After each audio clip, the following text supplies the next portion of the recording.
Мен жалпы қатысым жоқ сияқты бұл мемлекетке. Ақорданың қасынан тартып алдың? Орта жолдан тартып алып. Тиіспесе рахмет құрсын. Қанша табыс таптыңыз? Бір пашкада да ақша жоқ менде. Сіздің бір суретіңізге идеяны Қырымбек Көшербаевтың өзі айтқан екен. Фейк болып отыр деп па? Мұнда Экспо әкімшілігі сіздерді алдап кетті ма, қолөнершілерді? Аузын жап деді, жаптық. 10 миллион алған қарызым бар. Алдымыз күз, 11 адам зарплат күтіп отырған. Қазір мысалға Ресейді жек көру модно. Сондай алаяқтық жасап жатыр ма сонда? Жауап бергім келмейді.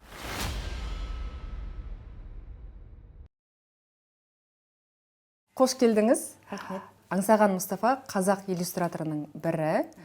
Қоғамдағы түрлі құбылыстарға қарапайым қылғаламен терең мағына беріп жүрген суретші десек болады. Күні кеше өзіңіз Семейден келдіңіз. Көрме қалай өтті, кім шақырды, қалай ұйымдастырылды дегендей? Кеше ғана келдім сол Семейден. Өте қатты жаңағыдай қуанып келді отырмын. Жаңа жазып жатырмын ғой Фейсбуктағы парақшама. 2 күн Қайрат Нұртас болдым деп. Өзімді қатты. Нағыз жұлдыз болған шағыңыз болған шағыңыз. Сезіндім, иә. Күшті жаңағыдай. Негізі былай шақырып жүргендеріне біраз уақыт болды. Сол декабрьде басталған. Жоспарыңыз қандай, жаңағыдай осылай жасайық деп едік деп, содан бері жайлап сөйлесіп келе жатырмыз. Сосын шақырған негізі Айрат мырза, сол жерде проректор болып жұмыс істейді. Бұл Әлихан Бөкейхан университеті Семей қаласында. Сол жерде өткізейік деп ұсыныс тастады. Сосын әрине мен кез келген ұсыныстың барлығына иә деп жауап беремді. Жақсы. Университет тарапынан ұйымдастырылды. Иә, университет. Сол шақырып, сосын суреттерді беріп жердік. Ол жерде 2 аптадай тұрды сурет. Негізі ұйымдастыру жағы өте жақсы болды, жаңағыдай керемет. Тек әкеп қоя салмай, жаңағыдай олар қала тұрғындарын шақырған, өздері жаңағыдай жарнама жасаған, сосын мектептің жаңағы әкімшіліктеріне соларға хабарласып, оқушыларды алып кел деп, сосын басқа колледж, басқа университеттерге хабарласып сөйтіпті. Сосын барлығы келіп көріп кетті, ал содан кейін өзінің суретшінің кездескілерін келсе деп тағы да бір жарнама жасапты да, сосын адам өте көп болды. Жалпы сұрақ қойғандардың көбі ар жағы тілекке айналып кетіп жатты да. Бір қызығы сол болды. Семейге бұрын барғансыз ба негізі? Қаланың келбеті қалай екен? Жалпы бұрын барып жүрміз ғой. Сол жақта туыстар бар, туғандар бар. Сосын ана Алакөлге барамыз деген сияқты. Сол Семейден өтіп жүрміз әрлі-берлі. Жалпы былай қала өзгере қойды деп айта алмаймын, тура сондай. Бірақ адамдардың көңіл күйі жақсы екен да, кәдімгідей. Қуанышты, жаңағыдай иықтарын кеңірек бітіп жазған. Өздері айтады, серпіліп қалдық дейді да, біраз жаңағыдай. Қаламыз көркейетін болды, жақсаратын болды деп үміт пайда болды дейді да, ең бастысы жаңағыдай. Жалпы саны 76 үлкен суреттердің, о жерге апарғаным 56. Қалған 20 шақтысы енді махаббат тақырыбы деген сияқты, достық. Онсыз енді болмайды екен, олар жұмыста қалды. Жалпы енді әлеуметтік желіде таңертең кешке дейін елдің бәріне ұрыса берсем теріс қарап кетеді ғой. Сол себепті біресе былай. Қаламақы төледі ма сізге? Жоқ, бірақ күшті шапан сыйлады. Тегін барып келдіңіз, ұйымдастырдыңыз. Шапан алып. Жолымды төледі. Сосын қонақ үйді төледі. Сосын сөйтті, қыдыртты. Жалпы негізі көрмелердің ұйымдастырардың алдында көбі сұрайды, жаңағыдай төлеу керек па жоқ па деп ше. Тек бұл Семей емес, жалпы да. Сосын мен ойлаймын, қазір мен төлеу керек десем, маған сосын онда керек емес деп айтамын деп қорқамын да. Неге қорқасыз? Ол сіздің еңбегіңіздің бір ақысы емес па? Көрсеткім келеді суреттерді маған. Өзіме не жетпейді да жаңағыдай. Қалай айтсам болады екен, адреналин емес енді бірдеме. Негізі көрмеге келсем, қуанам, сосын тура басталарды зәрем шықты. Қазір ешкім келмей қалса деп. Ең басында Астанада өткіздік, сосын Алматыға метроға шақырды ғой. Сосын былай Алматыдан ондай көп не болған жоқ мысалға. Алматыға кеш, барайық деген сияқты. Сосын ойлаймын, ешкім келмесе не болады деп. Сосын Фейсбукқа жазып отырмын ғой, Алматыға барғанда жалғыз өзім жан сияқты тұрсам метрода деп. Сөйтсем, Назия Жоймерген қыз өзінің досым, сөйтсем, мен қасыңа барып тұрам, екеуміз жан сияқты болып тұрамыз дейді. Сосын көңілденіп, күліп, сөйтіп барған жоқ, керемет, қырғын көп болды адам. Сосын сұрайды, гонорар жаңағыдай, бере ма саған жоқ па деген сияқты. Сосын мен берсе аламын ғой, бірақ өзім сұрай алмаймын, ыңғайсыз да.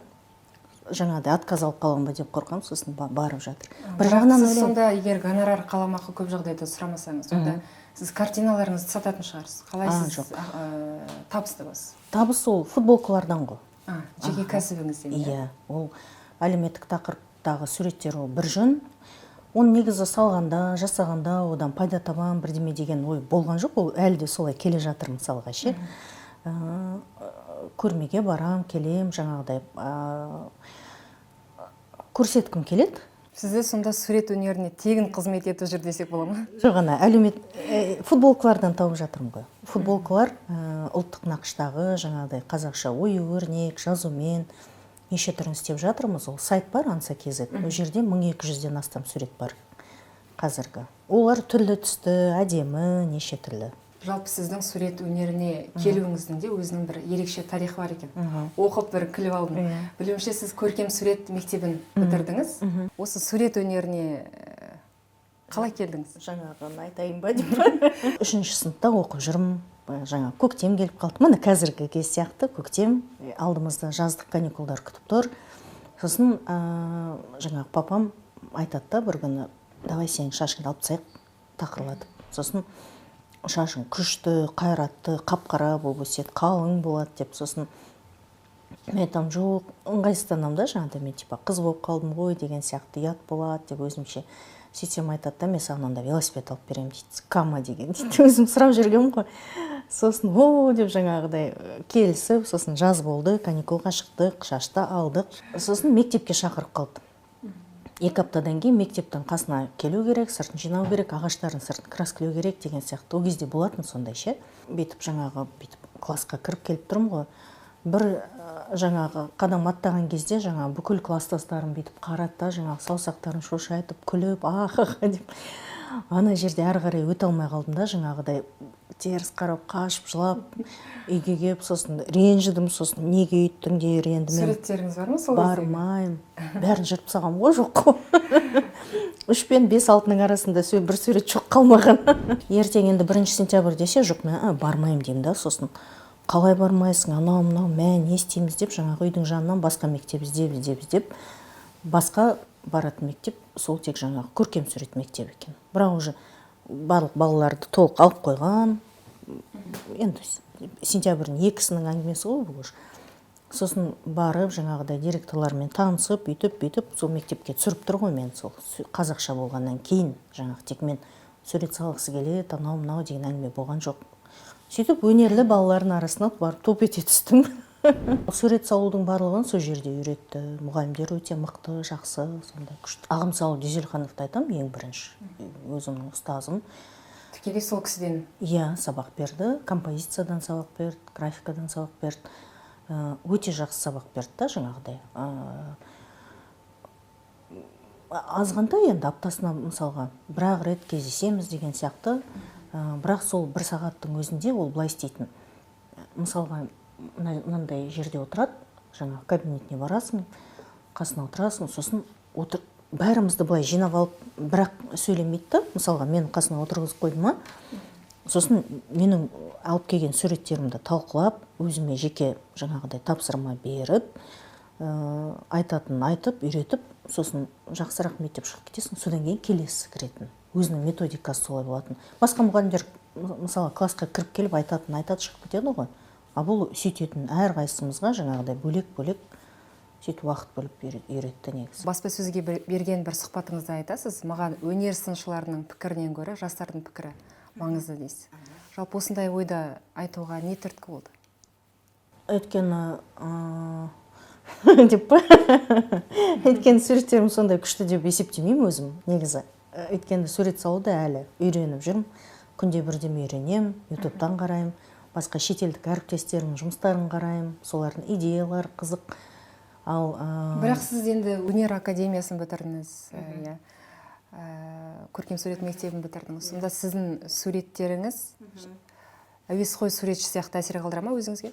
Өзіме солай сияқты, әлі андай. Әлде айналаңызда солай ойлап, солай баға бере ме? Негізі былай суретшілердің беріп атқан бағасы онша қызық емес деп сол себепті айтамын ғой деп па. Бір мұғалім болған жоғары сыныптарда жаңағы Ачилов деген анатомия сабағынан сабақ беретін. Соған жаңағыдай тапсырмаларын жасап алып келем, сосын бүйтіп қарап отыратын. Ай, Ансаган, не дай бог твои рисунки оживут дейді да, сосын неге деймін ғой. Сосын мынауын елестетіп көр дейді да, мынау тұрып келе жатыр дейді. Иә деймін. Бір аяғы қысқа, оның походкасы былай болады деп көрсетеді. Бір аяғы қысқа, бір өзін дейді. Бір қолын мынандай, бір қолын мынандай, беті былай деп жаңағыдай. Непропорциональны ғой енді. Сөйтіп айтатын енді. Менің суреттерімде ең бастысы адамдарға арнайтын идея да.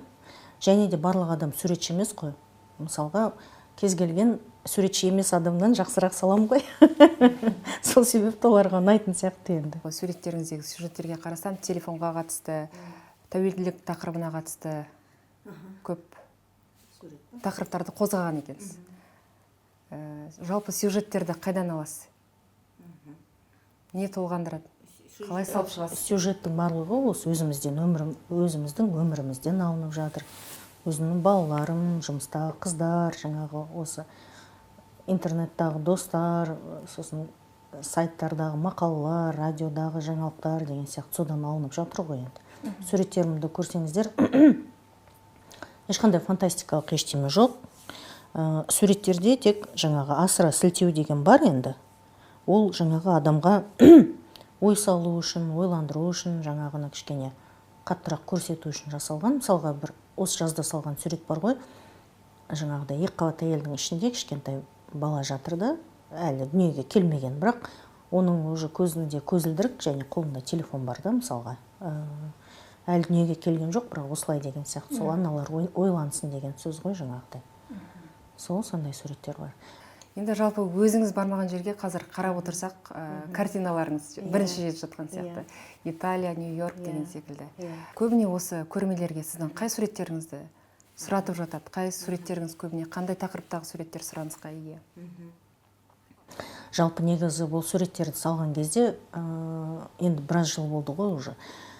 Тек қазақты елестетем да, мысалға. Қазақтың анасы, оның баласымен қарым-қатынасы, қазақ жігіт, қазақ қария деген сияқты ғой енді. Олардың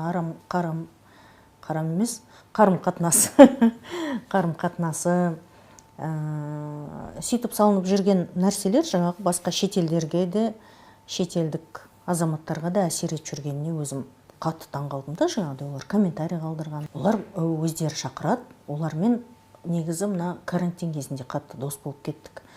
Өйткені карантинға дейін шетелде ешқайда менің суреттерім болған жоқ, былай тірілей көрмеге барып тұрған жоқ. Оған дейін тек олардың сайттарында болды, олардың бір жаңалықта бөлісті, журналға шықты бір-екі рет деген сияқты ғой. Ал мына қалай карантин басталды, оларда жаңағыдай далаға шыға алмай қалды, олар галереялар интернетке кірді. Бәріміз үйде қалдық, не істерімізді білмей қалдық, бірақ олар біз сияқты ұйықтап жатқан жоқ, олар еттері тірі да жаңағы. Кеше ғана Италияның Болонья деген қаласында ашылды. Ал бұл негізі бұл көрмеде өзіме таңғалып қалдым да, өйткені жаңағы Роберто Лакентра деген кісі, оның алдындағы көрмеге жіберген болатын. Ол суретті алғаннан кейін менде қалай берсінші дейді да, әлде жіберейін ба қайтадан дейді. Ол жіберу доставкасы өте қымбат, мысалға 250 евро кетеді. Қазір Қазпочтада 2 суретім жатыр. Өйткені маған шетелден қайтарып жіберді, Бразилиядан. Сосын барып алуға ыңғайланып тұрмын ғой, маған қайтып келді деп. Сөйтсем жағын бағасын естідім да, сосын жарайды бір айналып келем деп кетіп қалдым, ақшам жетпей қалды. 250 евро төлеу керек. Құрсын одан да қайтадан салып алам деп. Ол қай картина еді?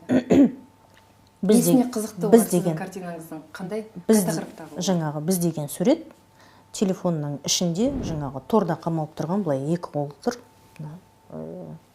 Түрменің ішіндегі адам получается. Телефонның ішінде қамалған адамның суреті ғой. Нью-Йоркта болады. Ол жерге 2 жұмыс жетті, ол алдым деп фотоға түсіп жіберді. Өзіңіз әлеуметтік желіде жазған екенсіз. Мәдениет және спорт министрлігінің қолдауынсыз, қатысуынсыз 40-қа тарта әлемде көрмем өтті деп. Министрлікке бұл ренжігеніңіз ба, қалай түсінсек болады? Я жыным келді. Оларда министрлікке, өткен оларда шаруам болған жоқ. Мен өткен жылы наурыз айында Кореяның Сеул қаласында көрме болды. олар сол кезде өмірімде бірінші рет жолыңды төлеп берем деді ғой. Кел, жолыңды төлейміз, жаңағыдай үйтеміз, бүйтеміз деді.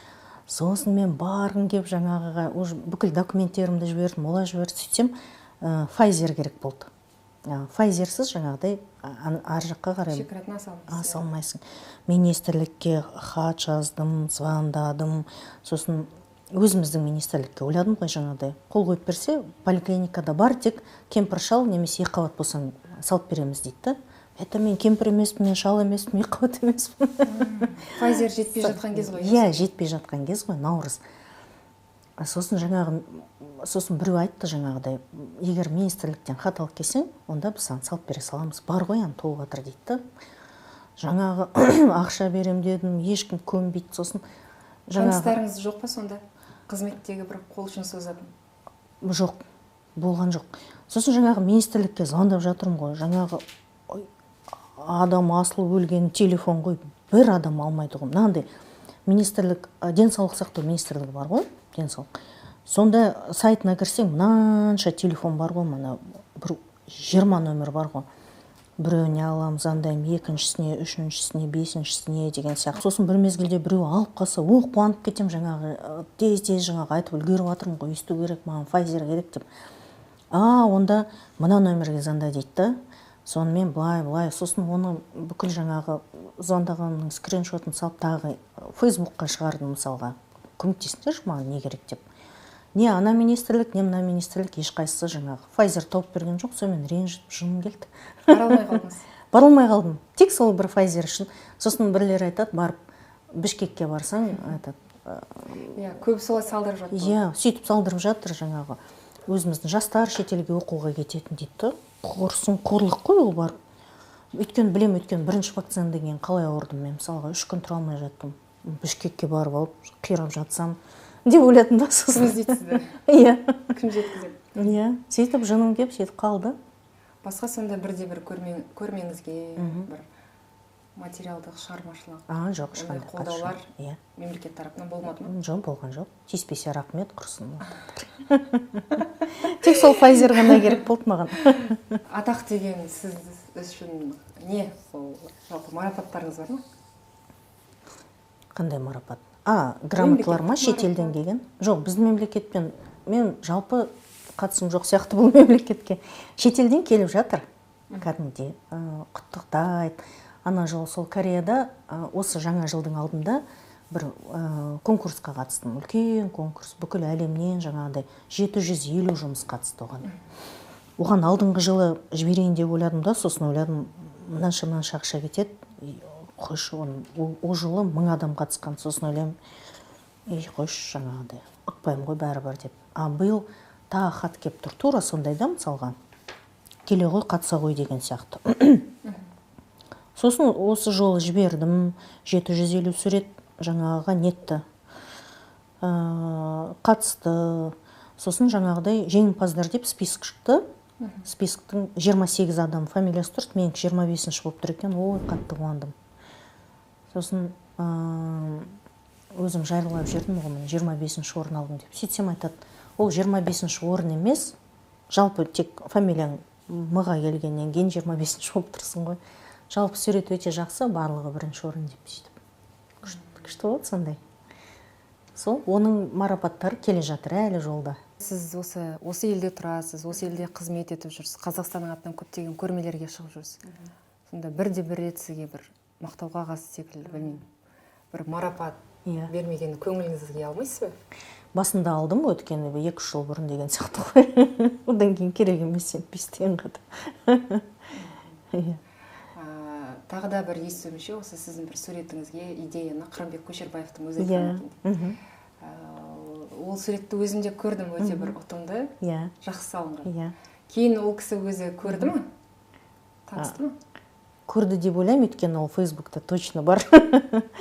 Фейк болып отыр деп па? Қалжың ғой, қайдан білем. Жалпы жаңағы Қызылордаға көрмемен шақырды ғой. Шақырды, сосын суреттерді былай қойып қойдық. Сосын жаңағын бәрі дәлдеп жүр, жаңағы ойбай қазір келеді. Мен спокойно отырған ғой, сосын аналардың дәлінен менде де басталып кетті бірден. Ойбай келе жатыр деген сияқты. әні келеді, міні келеді, бәрін жуып тазалап, бүйтіп дір-дір қағып жүр, бәрі костюмдарын түзеп. Менің ойымда ештеме жоқ болды. Сосын бір мезгілде менде де басталды. Сосын келді бір мезгілде. Келді, сөзімді дайындайын деп тұрмын ғой. Сәлеметсіз ба, бірдеме деген сияқты. Ол бүйтіп келді да жаңағыдай, аңсаған дейді да. Сосын, десем, сәлеметсіз ба десем, сәлем дейді. Бүйтіп қолымнан бүйтіп ұстап алды да, сосын жүр мен саған бірдеме көрсетейін дейді. Сосын, деп өзі мощный үлкен кісі ғой, бүйтіп мен сүйреп кішкентай бала сияқты қылып деп ана суретке алып барады. Мынау туралы менің ойым былай дейді. Ана сурет қайда дейді. Тағы ұстап алады да жүр дейді да, екінші суретін алып барады. Мынаны былай күшті жасапсың дейді. Ана сурет қайда дейді. Сосын бүйтіп жаңағы залда мені бүйтіп ұршықтай иіріп бәрін өзіме өз суреттерімді көрсетіп, ұнайтынын айтып, ұнамайтынын айтып, бәрін сөйтіп сындырып шықты ғой. Сосын аяқ жағында айтады, менде бір идеям бар еді дейді. Я десем, қазақтардың жататыны ұнамайды дейді да. Тамақ ішіп жатады, жұмыс жасайын деп жатады, жаңағыдай бір жаққа бара жатады, келе жатады. Осы қазақ қашан мына жатқанынан құтылады, сол кезде күшті болады дейді да. Осыны келтіріп салшы дейді да. Сосын жарайды деп айттым, сосын уәделестік, кетті. Одан кейін Астанаға келіп жаңағы сурет салдым дейді, диванда жатқан жігітті елестетіп жаңағыдай. Ештеме істемей жатыр ғой енді. Бір звондайды, не істеп жатсың десем, жұмыс күтіп жатырмын деген. Оны алып, жаңағы әлеуметтік желіге шығардым, осы Қырымбек ағаның идеясы деп. Көрген шығар енді, өйткені басқа суреттерін бәрін қайдан көріп жүр. Көшербаев мырзаның тапсырысымен салынса, артынан бір жақсы сый сипаты болған шығар. Жоқ, Осы кезге дейін қанша футболка жасадыңыз? Өте көп футболка жасадық, оның санынан жаңылдым. Бір 40 мыңға дейін есептеп келе жатып, одан кейін шатастық. Осыдан 7-8 жыл бұрын жаңалық естідік қой, қазақ хандығына 550 жыл деген жаңағыдай той болайын деп жатыр жазда деп, оны күзде естідік. Сосын деп қатты қуанып кетіп жаңағыдай. Сосын ойладым, мына суретші ретінде оған қандай үлес қоса аламын деп ше. Сосын былай ойладым, жаз ғой жаңағы қыздар, жігіттер көшеге шапанмен шықса тым ыстық болады, футболка жасайыншы деп ойладым да. Сосын бүйтіп қазақ хандығына 550 жыл деп жаздым. Сосын былай жастарға ұнасын деп 550 дегенді былай граффитиге ұқсатып, сондай жастарға ұнайтындай әлеуметтік желіге жаңағы Фейсбукқа шығардым. Мына сурет егер жаңа 550 лайктан көбірек жинаса, онда жазға дейін 55 түрін істеп беремін деп жаз салғам ғой енді. Сөйтсем жаңағы 1 сағаттың ішінде 1000 лайктан асып кетті ғой. Ол кезде ол Фейсбук үшін үлкен не. Сосын ойладым, Қазірде үлкен көрсеткіш ол. Сосын ойладым, мынау қазақтарға керек екен, мына не бос екен деп ойладым да, ниша деген сияқты ғой. Сосын жазға дейін жаңағы суреттің 55-ін салып шықтым. Жаңағы жерге енді өздері достарым өте жақсы, мен журналистер барлығы. Солар комментарий жазған кезде күшті неғып жазып берді. Бизнес-планға ұқсап кетті да, өйткені тек бір жақтың батырларымен шектеліп қалма, жаңағыдай бәрін қамты, жаңа жер суаттары барлығы тең түссін дейді да, жаңағыдай 300-ден бір-бірден ал деген сияқты ше, жаңағыдай бір жаққа тартып кетпе деп жаңағыдай. Сосын аңдар бар, жаңағыдай өзіміздің суаттар бар, сосын жаңағыдай құндылықтар бар, әдет, жаңа салт дәстүр, мақал мәтел деп.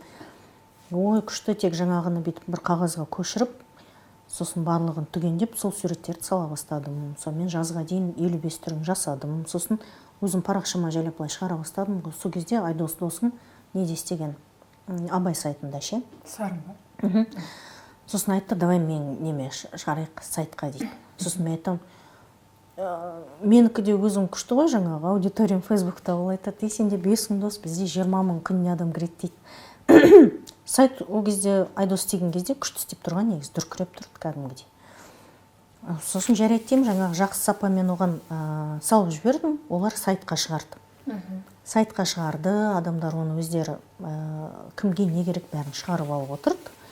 Бірақ шығарады да, одан кейін жаңағы әлеуметтік желіге рахметтерін айтып жүрді. Былай аңсаған рахмет, маған өте қатты ұнап тұр деген сияқты. Бір күні Бенедетто Эсперанца деген кісі хабарласты. Италияда, Сиракуза қаласында тұратын. Ол сосын не дейді? Құтты болсын жаңағыдай аңса, мынау бизнесің дейді. Мен айтам, бұл бизнес емес деймін, ол не дейді? Бұл жай жаңағыдай өзімнің жанымнан шыққан, өзімнің еліме подарок деймін ғой, жаңағыдай сыйлық. Өздері жасап киіп жатыр десем, мә, бұл деген, бұл бизнестің ең қиыны бірдеме ойлап табу ғой дейді да. Ал былай жасау, оны оп-оңай саған көрсетейін дейді жаңа. Текстпен жазып жатырмыз ғой, мен Google переводчикпен, ол да. Содан кейін бір күні белгіледі жаңағы уақытын видеозвонокпен не дейік деп. Сосын мен балдарым жаңағыда кішкентай, ең кішкентайын қызыммен бір бөлмеге тығып тастадым, тыныш шуламаңдар деп. Ортаншысын алдым алып, екеуміз бүйтіп компьютерді қосып күтіп отырмыз жаңағы видеозвонокта. Ол сосын алдын ала бүйтіп жазады. Білесің ба жаңағы ағылшынша жоқ деймін, итальянша жоқ деймін. Ол айтады, мен қазақша білмеймін дейді. Жарайды, сосын бір мезгілде жазды, язык жестов понимаешь деген сияқты. Я деймін. Ал онда қосамыз деп жаңағыны қосып келіп қалды, сөйтсем, мә, керемет жаңағы. Ол өзі футболка жасаумен айналысады екен. Жаңағы өзінің цехында жүр, жақсылап дайындалған әп-әдемі жер. Мына жерде футболка, сол жерге жейде деп жазған қағазға, жейде деп жазған, скотчтаған. Мынау свет түсіп тұр ма, оған шам деп жазған деген сияқты ғой. Мынау жаңағын бүйтіп көрсетіп жүр, міне қара, мына жерден былай шығады, оны былай басылады, оны былай бетеді, оны адам сатып алады деген сияқты. Түсіндің ба дейді. Иә, түсіндім дейді. Деймін ғой, сосын рахмет деп жаңағыға. Сосын қызығып кеткем жаңағы, сосын жолдасым айтам, мә, осылай болды, осылай болды. Сосын интернеттен бағасын қарап көрдік жаңағы істейтін нәрселердің. Сөйтсем қымбат емес, сосын айтам, мына қазақтардың қызығы қалай басылып қалады, солай сатып жүреміз ғой деймін да, принтерларды қазір керек болып жатыр, давай не тегіш деп. Жарайды деп жаңағыны сатып алдық. Сосын кәдімгідей хат толтыруда біраз уақыт екен. Мысалға 20 қалаға 20 хат толтыру керек. Ол бір 2 сағат деген сияқты ғой. Оның бәрін өзіңіз істеп жүрсіз бе? Сонда әлде көмекшіңіз бар ма? Ол кезде әлі өзім жаңағыдай. Барып базардан футболканы алып келем, жаңағыдай анадан шығарам, оны сосын толтыру керек. Қазпочтаға барасында бет 3 сағат жоғалтасың, кезек қой. Сосын бір қызды жұмысқа алдым жаңағыдай, көмектесші деп ше. Сосын ол жаңағы хат толтырып отырады, сосын жаңағы барып келу керек. Машина жүргізуші керек болды, соны түсіндім. Оны алдым, ол барып алып келеді. Одан кейін оның бәрін есептеу керек деп, сөйтіп жайлап кәдімгідей фирмаға айналып кеттік. Адам ойламаған жерден осындай бизнес басталып кетті. Қанша табыс таптыңыз? Қанша табыс тапқан кезде осының барлығы бүйтіп айналып қайтадан өзіне салынып жатыр да. Мен мысалға, менде мынандай ақша жоқ, міне бір пачкада да ақша жоқ менде. Бір үй алатындай. Жоқ, машина да алатындай ақша жоқ. Өйткені енді көтеріліп келатқан кезде, өкінішке орай елімізде экспо өтті ғой. Ол былай болды, олар маған хабарласты. Міне экспо болайын деп жатыр. Давай бізге 15 мың футболка алып кел. Бізде ішінде 4 дүкен бар. Әрқайсысына бүйтіп 4 мың 5 мың штуктан салып қоямыз. Олар бізден сатып алып кетеді, сосын ай сайын сенімен расчеттасып тұрамыз деп. Ал ол хабарласпастан бұрын мен өзім жаңағыға ешқандай не таба алмадым. Кімге хабарласарым білмеймін деген сияқты ғой жаңағыдай. Өздері хабарласқанға есіміз шығып, жаңағы футболкаларды қарызға алып, жаңағы логотиптарын алып бастырып, сосын керемет қып жаңағы бет-папар толтырып қойдық. Сосын бір ай өткеннен кейін жаңағы енді нететін шығар дедік қой. Ақшасын алуға барып тұрмыз ғой. Біраз қарыздандық. Ол кезде 11 адам жұмыс істеп жатырмыз. Бір айдан кейін барсақ, әп-әдемі қыздар отыр, басқа бірақ жаңағы договорға қол қойған кездегі қыздар емес, мүлдем басқа адамдар. Деп, аналар қайда, білмеймін, мен істеп жатқаныма кішкене ғана уақыт болды дейді. Сосын мәссаған деп, сосын бірнеше уақыт, 2-3 күннен кейін келші, біз саған ақша береміз дейді. Жарайды дейміз, сосын 2-3 күннен кейін барамыз, басқа адамдар. 2-3 күннен кейін барамыз, басқа адамдар. Бір айдан кейін барамыз, мүлде басқа адамдар. Сосын бір күні экспо жабылды. 2 ай өтіп кетті. 2 ай өтіп кетті. Жаңағының сыртында мынанша қырғын нелер тұр ғой жаңағыдай. Қол өнершілер, дизайнерлер, керамисттар, шу жаңағыдай. Қайда біздің ақша, қалған тауар қайда, ешкім ештеме білмейді. Сіз ғана емес, басқа да адамдар ақшасын алады. Ешкім ештеме алмаған. Сосын милиция кеп бәрімізді қуды кетіндер деп мына жерден. Жаңағыдай кім үлгерді, сол не жасап алды. чат жасап WhatsApp'та чатымызды жасадық, не істерімізді білмейміз жаңағыдай. Сосын келіп Фейсбукқа жаздым, осылай. Сосын сөйтсем жаңа звоноктар кетті ғой. Сен кімсің? Мына жерде шулататын бүкіл әлемді. Кім звондап жатыр сонда сізге? Білмеймін кім екен. Кейін дауыстары зор енді, керемет. Ал енді мынаны өшір жазғаныңды, кейін экспо до конца бітсін, қонақтар кетсін, өзіміз іштеміз ғой, бәрін шешеміз деді да. Сонымен жаңағы жазғандарын бәрін удалить еттім. Сонымен күтіп жүрміз ғой. Күттік. Чаттағылар бірінші 24 сағат жазады күніне, келесі күні 20 сағат жазады. Сөйтіп бәрі басылып, өшіп қалды чатым, жоғалған телефонмен кетті. Сонда экспо әкімшілігі сіздерді алдап кетті ма, қолөнершілерді? Сосын оны әкімшілік па деп ішінде нелері болды енді. Мен сияқты емес, продвинутыйлар деген сияқты ғой. Олар іздеп барған кезде типа жаңағыдай арендаға алған адам өзі басынан бастап солай ұйымдастырып, фирманы бір Брусиловскийдің ар жағындағы бір бомждың атына ашқан ба, бірдемен ашқан, онымен договор жасаған. Сондай алаяқтық жасап жатыр ма сонда? Онымен бізбен договор жасаған, конца края нету деген сияқты ғой жаңағыдай. Бәрі алданған ғой, в общем. Кім-кімді алданған? Кімді алдап кеткен сонда? Белгісіз. Кім-кімді алдаған белгісіз. Аузын жап деді, жаптық. Вот сол бізге мынандай кәдімгідей қиратып түсірді. Қатты соққы болғанда. Қанша шығын жоғалттыңыз сол кезде? 10 миллион алған қарызым бар болды ол кезде. Футболканың бәрі тақыр бітті. Алдымыз күз, 11 адам зарплат күтіп отыр ғой. Мәссаған, үйде жатып алып жылайым, теріс қарап, былай жылайым. Бармайым жұмысқа, бет жоқ. Сосын жолдасым айтады, давай мен зарплаттарын бәрін берем дейді да, және де новый партия жаңағыдай футболкаға берем дейді. Зарплаттарын бердік, сосын көріп тұр ғой бәрі енді, бәрі в шоке жаңағыдай. Сосын не істейміз жаңағыдай, біз онда кете берейік деп жаңағыдай өздері айтты, енді қал демейсің ғой, енді ақша жоқ, әрі қарай не болатын белгісіз қайтадан. Сосын жылап отырым жаңағыдай, жұмыста кетіп қалам, ана екінші этажға жаңағыдай беттеріне қарай алмайым. Сосын 2 адам қалды, бәрі кетіп қалды. Енді басқа жұмыс тапқанша енді звондап бүйтіп отырды. Көңіл күй ешкімде жоқ. Сосын отпусктарын алмаған адамдар болды, отпускын айналып кетті деген сияқты. Сосын екінші этажда былай жылап отырым ғой, шайымды ішіп. Сөйтсем Индира келеді, өзім жақсы көрем, әлі қасында тфа-тфа. Әріптесіңіз, иә? Келеді, сосын сұрайды, өзі тік мінезді, ақ көңіл күшті қыз да, сосын иығымнан бүйтеді, ау деймін. Вы все там доплакали дейді. Я деймін ғой, сосын жүр анда дизайн жаса, тез, ана сұрап жатыр дейді. Артына бірдеме жазу керек, дизайн жасау керек, быстро, вы сколько еще будете плакать деп қояды маған. Сосын жарайды деп төмен қарай түсіп, дизайн жасап берем, қайттан кетем, сосын тағы келіп тұрады. Болдың ба, короче, сколько можно уже там бір апта өтті деген сияқты, давай жұмыс істейік деп, сосын анаған өйту керек, мынаған бүйту керек. Қайтадан жаңағыны бір футболкаға заказ ба, бір футболканы 3000 теңгеден базардан алып, артық ақша жоқ. Барып, қайта жүрмес үшін 20 футболка ала салатын ақша жоқ қой. Водителім барады, бір футболканы алады, алып келеді. Жаңағыға енді қорқамыз, білдіріп алмайық деп. Ешкім білдіріп алсаң, басқа футболка. Да, футболка сатып алу керек деген сияқты ғой. Анаған жаңағыдай аккуратно қиып, жаңағыдай бір жеріне бірдеме тамызбай жаңағыны жасап беріп, ақшасын алып, 2 футболка алып, 10, 20, 30, 40 деп, сөйтіп қайтадан әрең аяғымызға тұрып, осы кезде осы Индира мен еркін болмаса, бұл фирма жаңағыдай білмеймін не болар. Сосын жаңағы жолдасымды өте қатты көмектесті. Сөйтіп үйге барам, көзім мынандай жылай берем. Сосын жолдасым айтады, сен былай істе, сен тоқтама, ойлай, таба бер дизайндар дейді. Сен таба бер, қызық бірдемелер шыға бер. Мен сенбі жексенбі күні жұмыстан шығамын дейді. Демалыс қой мен дейді. Қолыма былай барлық футболкаларды ілемді, сосын базарға барамды айқайлап жүріп сатамын.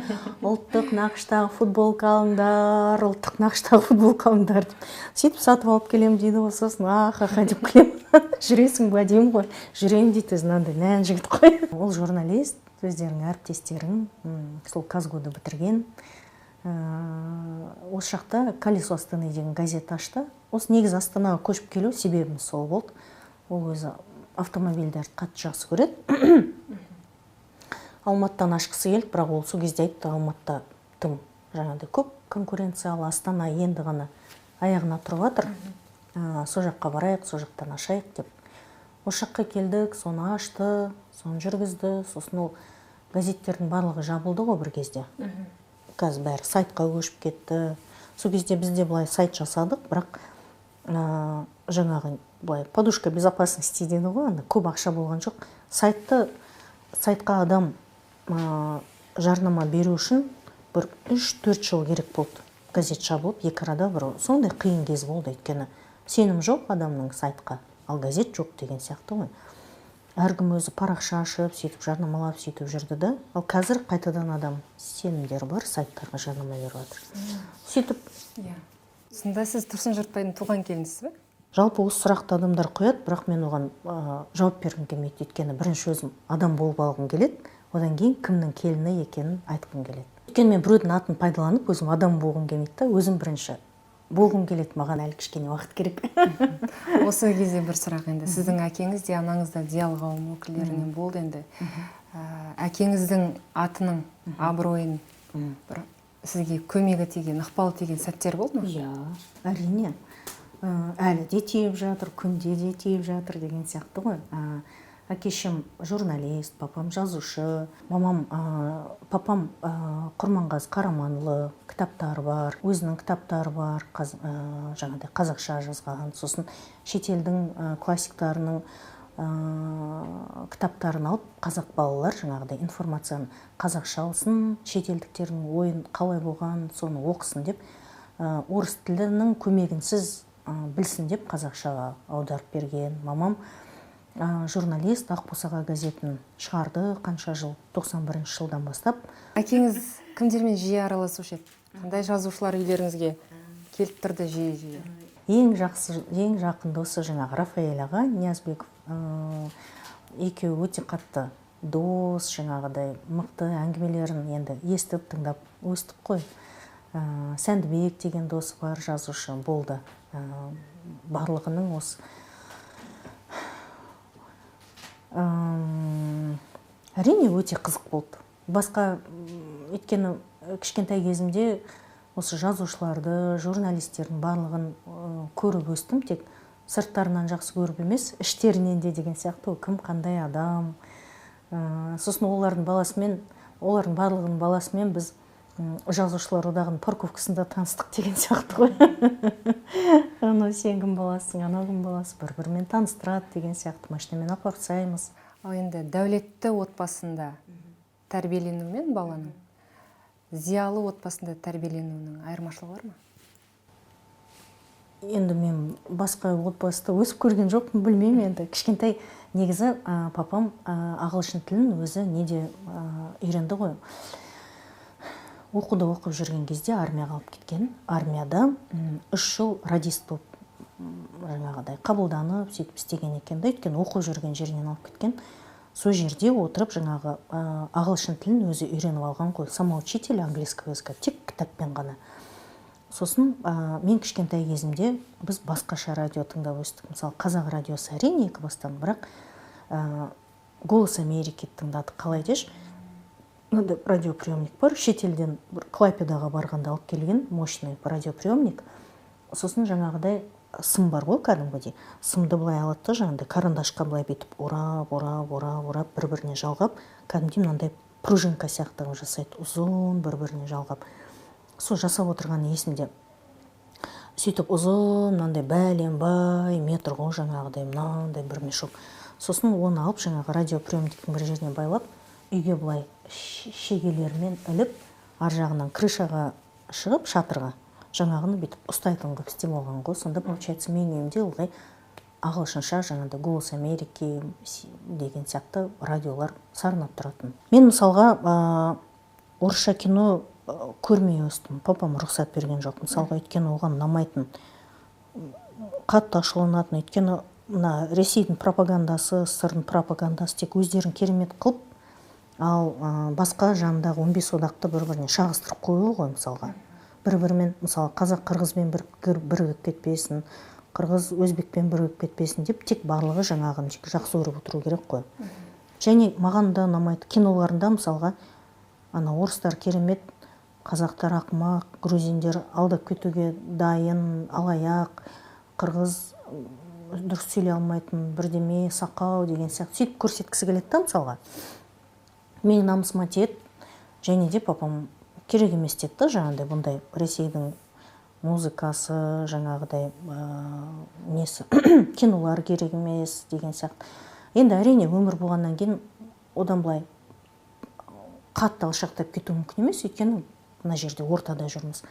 Корпоративкаға барасың жаңа жылға, жаңағылар андай орыстың киносынан сұрақтар қояды да мысалға, анандай болды, мынандай болды, мен анаған не деп жауап берерін білмеймін. Енді қасымдағылар жауап береді, соның жауаптары есіңде қалады деген сияқты ғой, енді бәрібір никуда не денешься деген сияқты ғой, бірақ оның ешқайсысын көрген жоқпын. Ол кезде не көрдің деп сұрайды ғой. Ол кезде Ресейдің программасына тек в мире животныхты ғана көрдік, және клуб путешественников деген бір передача болатын. Сол екеуін көрдік, басқасында далада асық теуіп, дуып теуіп ойнап жүрдік. Менің інім Қанағат, ол режиссер. Осы тақырыпта өткен жолы сөйлескен кезде маған таңғалып барады. Сен көрген жоқсың ба дейді да, жаңағыдай бірдемені мысалға Москва слезам неге көрген жоқпын, сен қайдан көрдің? Мен режиссермын ғой, мен сосын көріп алдым дейді. Маған керек дейді да, ұнайма десем ұнамайды, бірақ мен оның бәрін көріп шықтым, өйткені маған керек бір-бірден дейді. Маған керек болған жоқ, көрген жоқпын әлі деп. Өзіңіз бала тәрбиесінде не нәрсеге мән бересіз? Ол кезде де орысша сөйлеме деген әңгіме болды, үйде қазір де бізде жалғасып келе жатыр. Балалар кәдімгідей радионың не сияқты, тұтқасы сияқты бүйтіп қазақша десең тік деп бұраған сияқты қазақша сөйлеп келе жатады да, сосын біраздан кейін орысшаға ауып кетесің. Қайтадан қазақша деп тік десең қайтадан қазақша сөйлеп кетеді, біраздан кейін тағы ауысып кете береді. Мынау информацияның ағыны деген өте қатты ғой, жаңағыдай нөпір мынандай, оны қалай тоқтатасың білмеймін. YouTube дегеннің барлығы орысша. Және қызық, өйткені олар 15 мемлекет жаңағы орысша жаңағыдай дайындайды, біреуінің болмаса біреуі бір-бірімен жарысады, жаңағыдай контент дейді ғой, жақсартады, көп ақша салады. Кәдімгідей алда өкінішке орай соны қарайды, бұларға қызық. Бізде қазақша сондай көбірек болса екен деп ойлаймын. Мысалға мен суреттерім барлығында принципті түрде бәрі тек қазақша жазылғанда, тек қазақша жазылған. Сосын жаңағы 2013-14 жыл көрме болған кезде Ресейдің сайттары сұрақ қойған кезде оларға әдейі неттім да, жаңағыдай жауап бермеймін деп, орысша жауап бермеймін, керек емес деп. Олардан енді мен ешкім емеспін ғой, ноль, былай қарағанда оларға бір игнор жасап бірдеме істейтін. Бірақ сол қарсылықты істедім да, олардың шақырған көрмелеріне қатысқан жоқпын. Енді бәріне бәрібір ғой, мен қатысып жатырмын ба жоқ па. Егер сізді Ресейде қазір Омбыға шақырды, Мәскеуге шақырса, сіз бармайсыз? Бармайын. Енді олардың ештемесі қисаймайды деген сияқты, оларға 5 тиын реально. Бірақ мен өзімді осы себептен жақсырақ сезінемін да, мен оған отказ бердім деген сияқты. Қазір мысалға Ресейді жек көру модно. Бүкіл әлем жек көреді, тек мен емес. Мен бір 20 жыл бұрын қалай жек көрдім, қазір тура солай бүкіл әлем жек көреді. Наразылық протест туралы айтып жатырмыз ғой. Ең алғаш сізді мен суретші екеніңізді әлі жете таныспай тұрғанда, сіздің фотосуретіңіз әлеуметтік желіде кең таралған болатын. ЖПны үй, арғы фонда Ақорда тұрады. Халық арасында әлеуметтік желіде кең талқыланды. Бұл қандай жағдайда түсірілген сурет? Сіз бұны әлде композицияны әдейі түсірдіңіз бе? Иә. Жалпы ол суреттің авторы ең алғаш көргенім Жанболат Мамышев деген журналист. Жаңағы Фейсбукта өзімнің досым. Сосын бір күні жаңағы фотоны шығарды ол әлеуметтік желіге. Мынандай үй өзім көрген. Сосын ар жағында Ақордада қойы бір кадрда әлемдегі ең арзан үйді, әлемдегі ең қымбат үй бір кадрда тұрма сен деймін ғой. Я дейді. Мүмкін емес деймін, жаңағы жүгіріп барып жолдасыма көрсетіп жатырмын ғой. Таңғараш деп. Мынау мүмкін ба или коллаж ба деймін ғой. Жүр көрейік дейді да, короче. Машинаға отырып алып жаңағы жерге дігдің, бардық 5 минут үйден. Бардық жаңағыға таңғалып жүрміз ғой, мәссаған деп бүйтіп қарап тұрған кезде жолдасым фотоға түсірді.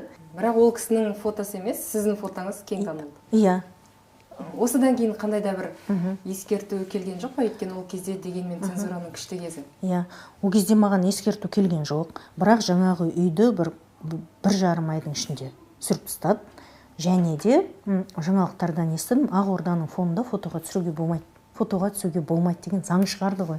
Бір жарым айдың ішінде.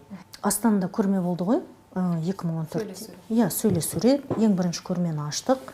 Ол ашылған кезде ол жерде қандай сурет, андай болатын ешкім білген жоқ. Күшті ашылды, бүкіл жаңағыдай Астанада қандай пресса бар, барлығы келді, блогерлар келді, жаңағы қала тұрғындары да келді, студенттер, вообще күшті аншлаг болды да.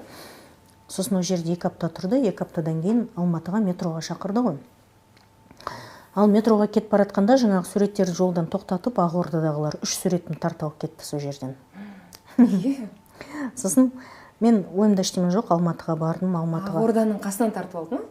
Поезді тоқтатып, орта жолдан тартып алды. Сосын өздерін кім деп таныстырды сонда? Ақордадамыз деді. Содан кейін қандай тақырыптағы суреттер? Ол 3 сурет. Біріншісі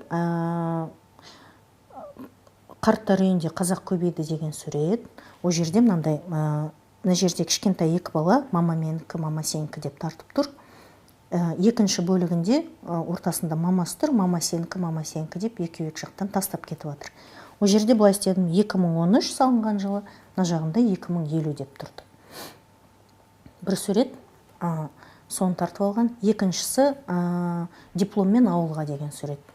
Ол жерде қыз баланың суреті артынан салынғанына модный болды ғой, сол кезде follow me дегенше, бетіп қолын артқа созатты, кеттік мен деген ғой ауылға. Алдында ауылдың жаңағыдай қисайған үйі, қисайған қорасы, бір сиыр деген сияқты ғой. Және қолында ала дорба жас қыз. Сол жерге бетіп мынандай табличка арман деген, сосын ол былай сызылған. Интернеттен таба алмасаңыз жіберем ғой. Осы екінші сурет дипломмен ауылға аты. Үшінші сурет ол Астана деген сурет, Happy Birthday деп жасағам ғой. Ол жерде негізі бейнелегенім қазақтың әйелінің күші, қазақтың әйелінің мықтылығы. Мына жағынан Астанада желдер қатты ғой, боран соғып тұр. Колясканы былай қисайтып жатыр. Әйел жаңағы бар күшімен жаңа колясканы алға итеріп бара жатқан, шашы былай алай-дүлей. Осы сурет ол жерде былай бәйтеректі бүйтіп қисайтып қойған ғой, бүйтіп ше. 3. Осы сурет. Сонымен жаңағы Алматыдағы көрмеге бардым. Ашылайын деп жатқанда 5 минут қалғанда жаңағы звонок. Содан кейін Астана келгеннен кейін кездесеміз. Адрес мынандай, Ақорда деген. Жарайды. Сосын чуть-чуть көңілім бұзылды. Жаңа көрменің алдына 5 минут қалып тұр ғой. Жарайды, енді бәрі өтті, кетті. Сосын барып қарап жатырмын, жетпейді, ана шу сурет жетпейді, короче. Сосын Астанаға келдім, жаңағылардың кездесуіне бардым. Кабинеттерінде тұр, жаңағы сурет ұрсып жатыр жаңағыдай. Кім ұрсып жатыр? Кім ұрсып жатыр? Бір кісілер. Атын айтқыңыз келмей ме? Жоқ. Сосын жаңағы айтып жатырмын, неге бұлай дейді. Мен айтам, 2013, анау 2050. Неге дейді да? Мен айтам, случайно совпадение жоқ дейді, 2050 мәңгілік ел бірдеме деген бағдарлама еді ғой. Мен айтам, өткен дұрыс емес. 2050-ге дейін 2013-тен 40 жыл кім бар, кім жоқ. Ондай бағдарлама жасаған дұрыс емес деймін. Адамға жақсылық жасағыларың келсе, 3-5 жылға бағдарлама жасау керек. 3 жылдың ішінде мынанша жол жөндеу керек, мынанша үйту керек, мектеп салу керек. 2050-де кім бар, кім жоқ, маған ұнамайды деймін. Нормальный адамға мен қазір өмір сүргім келеді деймін. Мен балаларым 3-сімен мен оқып жатыр мысалға, иә. Ол суретті былай қойды. Мынау не, короче. Мына айтам, дипломмен ауылға 7 жыл стоматолог болам деп армандаған бала 7 жыл бойы өмірін арнаған. Ол ауылға стоматологияның қызыл дипломын алды, ауылға барды. Не істейді? Бір стоматология жоқ, бір поликлиника жоқ. 5 жыл әнші болам деген оперный певица қыз, бір не жоқ жаңа, мәдениет үйі жоқ. Ешқандай жағдай жоқ. Бірінші ауылда жағдай жасаңдар деймін да жаңағыдай. Бірінші мәдениет үй салыңдар, стоматология салыңдар, ананы салыңдар, мынаны салыңдар. Көш тығып дүркірет қойыңдар. Сол кезде жастар өздері ақ барады ауылға, өзінің туған жеріне. Кім қашады туған жерінен?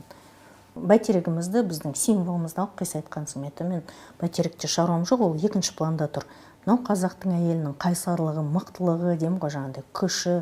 Осыған назар аудару керек деп. сонымен айқай шу анау мынау сонымен кеткен ғой, в общем, енді үйтпе деген сияқты көреміз деп. Суреттеріңізді қайтарды ма? Жоқ, ол кезде қайтарған жоқ. Содан кейін 3 жыл сол жерде тұрып, Суреттеріңіз тартып алып сол жақта 3 жыл жатты. Иә. Ақордада. Иә, 3 жыл жатты. Одан кейін адамдар өзгерді, көңіл күйлері Ол өзгерді. қай жыл сонда? Ол 2014 қой. 2017-18-дерде содан кейін қайтарып берді суреттерді. Қалжыңдап жүрмін ғой, Ақорданың түрмесінен шықты деп. Қазір енді өзім достарым, Құдайға шүкір, менің армандастарым, Сонда досыңыз ба сіздің? Досым. Қашаннан бері досыңыз? Кішкентай кезінен бері досым. Сіздер Алматыдан бері танысыздар? Иә. Жоқ, енді дос болғанда, енді мен газет қашан оқи бастадым. 15-16 жастан бастап оқыған шығармыз енді бәріміз. Газет мынандай пәшкімен келеді үйге. Жас Алаш, Егемен Қазақстан, қазақ әдебиеті, өзіміздің Ақбосаға, папамның Көк аспан қара жер, сосын не айттым, Жалын журнал, Жұлдыз, былай келеді ғой барлығы. Қанша газет бар, барлығы келді біздің үйге. Бүйтіп алып кіреміз ғой үйге. Сол кезде барлығын жаңағыда 15-16 жаста бүйтіп оқып жүрген кезде Ерланның мынандай 19-20 жасында жазған мынандай құлаш-құлаш мақалаларын оқимын ғой сол кезде. Мән, қандай ақылды жігіт деп. Футболкаларыңызды осы жоғары қызметте, лауазымда жүрген қандай саясаткерлерге кигізе алдыңыз? Енді Қаринді білем. Ол кісі жиі жарнамалайды. Киді. Асхат киді, Аймағамбетов. Өзіңіз сыйладыңыз? Иә, өзім сыйладым. Ол да қызық болды, жұмыстан шығайын деп жатқан кезде звондады, көмекшісі. Сол кісі кездесейін деп еді деп. Мен айтам, қашан десем, қазір дейді, аяғымда шлепка мынандай. Футболка жасап, шаршап. Бытыштым шыққан ғой. Футболка жасап алып келіңізші дейді, жарайды деп, тоқтап 5 минут футболканы жасап, жаңағы министрлікке шлепкамен барғансың ғой, тарсылдатып, шортикпен. Сосын жаңағыны бүйтіп сыйлап, сосын рахметін айтып, танысып, көп адам киді енді. Сол Ерлан Сайыр киді, Айдос өзіміздің досымыз киіп жүр. Неге ол саясаткерлерге сыйладыңыз, билік өкілдеріне жақын жүргіңіз келе ме? Достарым ғой. Жалпы мен достарым барлығы осындай журналистер. Осылай сұрайды ғой, сенде неге суретшілердің арасында дос жоқ деген сияқты ғой енді. Кішкентай кезімнен өскен ортам, әке-шешем журналист, одан кейін жолдасым журналист, жолдасымның достары журналист, өзімнің подружкаларым журналист. Маған осылардың ойлары қызық та, мысалға, идеялары қызық. Айтып жатқан әңгімелері қызық. Сол себепті өзіме қызық адамдарға өзім жақын жүргім келеді, кішкене ақылдырақ болғым келеді. Сіз араласатын таныстарыңыздың ішінде қызметі ең жоғары, лауазымды қызметте отырғандар бар ма? Кім? Кім? Білмеймін кім екен. Бәрі достарым ғой, бәрі. Біздің әңгімеміз шығармашылық туралы, өнерде жүрген әйелдер туралы, олардың құқықтары туралы. Жалпы Қазақстандағы әйелдердің құқықтары қаншалықты сақталады? Осы эксподан кейін болған екінші проблема. Жаңағыдай бәріміз құладық дедім ғой. Құлап, қайтадан тіріле бастаған кезде кәдімгідей жақсылап өсіп, 60 дүкенге дейін жеткенбіз. Ең көбі Алматы мен Астана, одан кейін Атырау, Ақтөбе, Шымкент, Орал, Қызылорда, осы қазақы облыстардың барлығында жаңа дүкендер болды да. Сосын бір күні жаңағыдай заказдың саны бәсеңдей бастап, азая бастады да кәдімгідей. Біз кәдімгідей үйреніп қалғанбыз ғой, жаңағыдай жұмысқа келесің, деп жаңағыдай жүгіріп келесің да, жаңағыдай тез футболка жасап, мынау деген тыңғылдап жатыр, тарс, анаған мынанша, мынаған мынанша деген сияқты. Тез жұмыс істеп, сосын бір күні бәсеңдей бастайды да, мынаған сообщение азырақ келеді. Сосын біраздан кейін өзіміз сұрай бастадық. Сізде футболка өтпей жатыр ма, не болып жатыр деп. Ой, күшті өтіп жатыр, жаңағыдай бұрынғыдан 2 есе алмай жатсыз ғой десе, базардан алдым дейді да. Қалай базардан алдың? Ой, ана барахолкаға Алматыға бардым да, сол жерден сатып алдым, осы сенің суреттеріңді, күшті, рахмет дейді. екіншісіне хабарласамыз, үшіншісіне хабарласамыз. Болды, базардан алдым, сізден 2 есе жақсы, бірақ сапасы нашарлау екен деп. Неге бізден алмайсың? Ой, сені өйткені қымбат, базардан мысалға 1200 теңгеден алдым, 1300 теңгеден алдым. Ондай баға жоқ, мен өзім 2500-ден аламын да, таза ақ футболканы. Билет алып тұрып, жаңағы Алматының барахолкасына барып тұрмын ғой, Болашақ деген базарға. Болашақ деген базарға барып кіріп қалсам жаңағы, андай фантастика ғой, бүкіл суреттердің барлығы бүйтіп самсап тұр ғой жаңағыдай. Бізде сонша футболка жоқ. Деп ağzымды ашып анаған қарап тұрмын ғой, вау деп, короче. Сосын жаңағы тиісіп жатырмын ғой, мынау қайдан алдым, мынау менің дизайным ғой десем, сен кімсің дейді, мен суретшімін, авторымын десем, дейді, қанша футболка керек дейді да. Жоқ, мынау менікі десем, қалай сенікі дейді да. Сен қайдан алдың, қазір сен сотқа берем десем, бүйтіп шынтағымен бүйтеді, итеріп тастайды да, следующий дейді. Бесіншісіне барсам, дейді, слушай, дейді, ана неге бар дейді. Бішкекке бар, андай бірдеме деген, Дордой деген базар бар. Сол жерге барсаң, мынаның 10 есе несін көресің дейді. Мен мына ақадал тапқан ақшама дейді, бұрын сатқан заттардың бардым да, сол жерден сатып алдым, алып келдім, сатып жатырмын. Сені бірінші рет көріп тұрмын. Сен суретшісің ба, әншісің ба, бишісің ба, бар кет дейді. Мен таза өзім еңбегіммен тапқан ақшаға мына затты алдым, таза еңбегіммен сатып жатырмын дейді. Егер претензияң болса, анда бар дейді, Дордойға бар дейді. Сосын жүгіріп кеп жаңа обидамды, Facebook қой менікі, жазам ғой осылай деп. Сосын бірлер айтады, сен ана әділет министрлігіне барып патентта дейді, суреттеріңді, логотипіңді. Жарайды деп жаңағы әділет министрлігіне барып хабарластым, 190 000 теңге сұрады. Оны әрең жаңағыдай от души деп, скребя душу деген сияқты, оның ақшасын төлеп, жаңағын 9 ай күттік. Сосын 9 ай болар болмастан сұрақ қоям, 9 айда адам дүниеге адамда келеді, целый адамда келеді. Сендер бір мынандай бір нені шығарып бере алмайсыңдар ма, 9 ай шошқа тағалайсыңдар ма, не істейсіңдер деп. Әбден тиістім, ешкім ештемес кетпейді. 9 айдан кейін бір бланк берді, оны алып әкеп бүйтіп, ойысқа төрге іліп қойдым. Одан кейін жаңағы мен тиісе бастадым ғой, міне менде бар деп. Сөйтсем, ол бұларға тиісе алмайды екен, производительға тиісу керек екен, заводқа. Ал завод шетелде болғаннан кейін, бұл берген қағазы шетелге жарамсыз. 5 тиындық құны жоқ, ол қағаз бүйтіп офисімде ілініп тұр. Кім ойына неге соны істеп жатыр. Ол тек мына неге жарамды екен. Жаңағы мен баруым керек екен. Суреттерімді апарып пограничникке көрсетуім керек екен. Олар суреттерді жаттап алу керек екен. Келген мешоктарды ашу керек екен. Сол кезде оларға жаңағыдай принт кездесіп қалса, таныса, онда оны изымать етіп өртейді екен. Болды, басқа жол жоқ, тосқауыл қою. Ешқандай тосқауылдың жол жоқ. Сосын маған айтады, Gucci, Prada, Adidas, Nike тоқтай алмай жатса, тоқтата алмай жатқан нәрсен сен кімсің, тоқтата аласың ба дейді. Ананың мәселесін суреттеріңізге арқау еттіңіз. Сол сіздің суреттеріңізден кейін бір ой түйген қыз келіншектер өздері хабарласқан сәттер болды ма? Жаңа сурет шыққаннан кейін, 3-4 жылдан кейін бір хат келіп тұрды. Өзім екіқабат болып жүргенімді білмеппін дейді. Бір қыз айтады, жаңағы жолдасым екеуміз қатты ұрыстық, үйттік, бүйттік, сосын айырылдық дейді. Айырылу процесі быт-шыт ұзақ болды дейді, жаңағыдай 2-3 ай. Сөйтіп жүріп, өзім екіқабат екенімді білмеппін дейді. Айырылып болдық, сосын үйге келіп, төсекке бітіп, бітті ма деп жатқан кезде ішімде бірдеме қозғалды дейді ғой, жаңағы қыз айтады.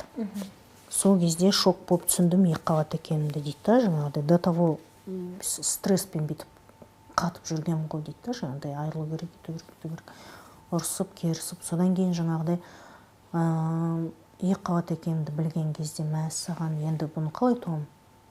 Енді ғана айырылдық, қайта қосылу вообще жол қарастырылмайды дейді. Ешқандай причинамен енді аборт жасауым керек деп ойладым. Сол ойымның өзінен, в общем, депрессияға түстім деп тұрғым. Былай қисайып жаттым, жылап жатырмын, жаңағыға дайындалып жатырмын абортқа дейді. Сөйтіп біраз депрессияда жатқаннан кейін, сосын бір күн ал енді тұрып ертең бару керек, все-таки енді срок өсіп бара жатыр ғой дейді. сосын алып бүйтіп телефонды алып бүйтіп әлеуметтік желіге кіріп қалсам, жаңағы сурет шыға келді дейді, ғой алдына мамам мені өлтіретін шығар деген. Кішкентай бөпе ана жерде тұр дейді да. Жаңағыны көріп, шошып кетіп, жылап дейді. Ішімді сипап, жаңағыдай бөпеден кешірім сұрап, ешқашан өлтірмеймін деп. Сөйтіп жаңағыны дүниеге әкелдім дейді. Міне мынау манежде отырған баланың жаңағыдай суретін жіберіп тұр ғой. Мынаның кіндік шешесі сен деп қояды. Мәссаған деп. Суреттеріңіздің адамның өміріне дейін әсер етіп жатқанын естігенде, көргенде қандай сезімде болды? Жылаймын ғой мен деген, көз жасым деген мына жерде дайын тұрады. Кеше ана неге бардым ғой? Семейге бардым, жаңағы нені жасадық. Пресс-конференция сияқты күшті қылып ұйымдастырды. Ал енді аяқтаймыз деген кезде ана жерден бір үлкен кісі қария тұрды да, ай сендер қазақтар қызық екенсіңдер, бата сұрамайсыңдар ма деді. Мына жүргізіп отқан Айрат өте мынандай деликатный күшті кісі да, сондай. Енді мен соны аяқтаймыз деп сізге бұрылайын деп жатқан кезде сіз менен бұрын айтып қойдыңыз дейді да. Сосын ал атып тұрды да бүйтіп, балам, суреттерің шетелде жүр екен, қанатың талмасын, жолы болсын, әрқашан жолың болсын, рахмет, анау мынау. Әумин деген кезде мен көзім дегенің бүйтіп дайын тұрды мына жерде. Әумин дегенде әрең жетті ана қолымды біткенше. Әумин дегенде бүйтіп жақсылап тұр. Мен бұны күтіп жүрдім бар ғой. Бірдеме жетпей тұрған сияқты, бүкіл суреттерімді алып шетелге кетуге ішінен ойлап жүрдім. Бірдеме жетпей тұр, не жетпей тұр. Ойладым, бір жаман шалдың батасы керек деп ойладым. Өзім туған жерімнен Атыраудан күттім да. Атырауға барғанда бір сасық шал тұрып маған бір күшті бата берсе екен деп. Болмады, жарайды.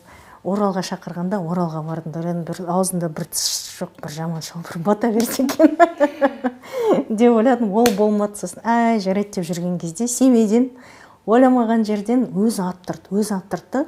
Естіді, анау ішімдегі бір үміт, надежда ма, ырым ба, бірдеме ғой, ішімде бүйтіп қалып қойды да. Осындай болса, содан кейін қазір шетелдерде бір суреттен шығып жүр ғой, мысалға, анда бір сурет, мында бір сурет. Сол кезде ойладым, осындай болады. Сол бір жаман шал бата берген кезде, содан кейін бүкіл суретпен шетелге кетем деп. Ана кісі сөйткен кезде мәссаған кетті ғой, бет-аузын сүртіп, жаңағыдай қасындағылар ойлағанша мына ес-дұрыс па. Не істеп жатыр деген сияқты. Қазір кез келген психологты тыңдасақ та, көбі бала мен ананың қарым-қатынасынан бақытта туатынын, шиеленісте туатынын айтып жатады. Жалпы өзіңіз осы мәселеге қалай қарайсыз? Мамаңызға ренжіген сәттеріңіз болды ма? Мана тура осы айтып отырсың ғой, осыны мен пост қылып жазайын деп, мына жерге сохранить етіп қойғам. Телефонға бар ғой. Қараш, қызық. Бір үйде әртүрлі рудың басын қосып, қайсың кімнен туып алғанын білмейтін қатындар қазір неше түрлі курстар ұйымдастырып ақша жасап жатыр. Гармония, личное счастье деген сияқты.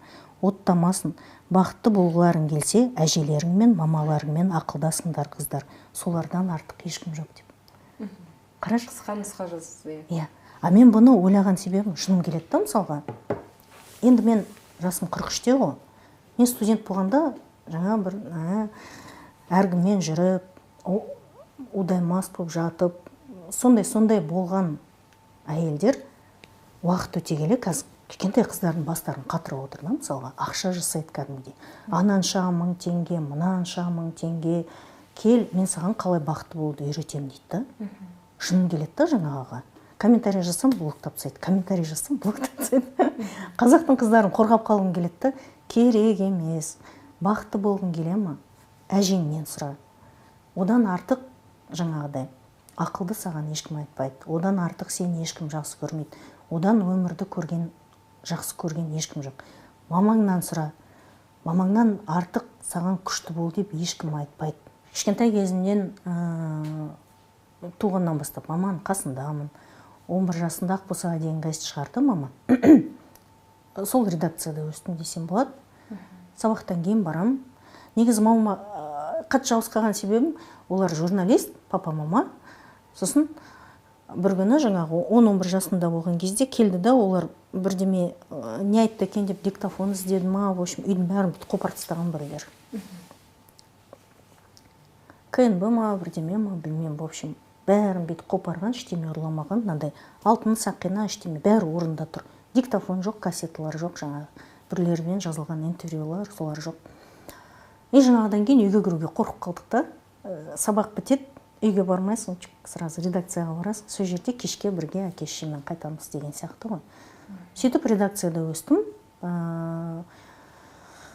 Неше түрлі оқиғалар, қыздардың оқиғалары бастан кешкен, келеді.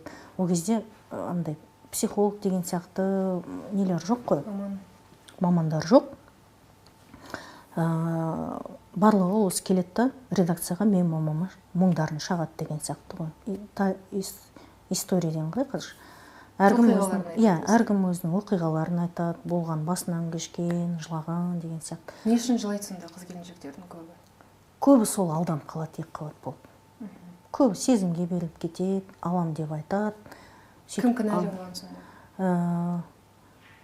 Бәрі кінәлі, қыз да кінәлі, жігіт те кінәлі. Біз тек қызды ұрса береміз ғой. Ол да бір бөлек тақырып. Мысалға, қазақтар көбіне қызды қысып ұстайды, тыйып ұстайды, қызға көп ұрсады, қызға көп рекомендация береді, мысалға.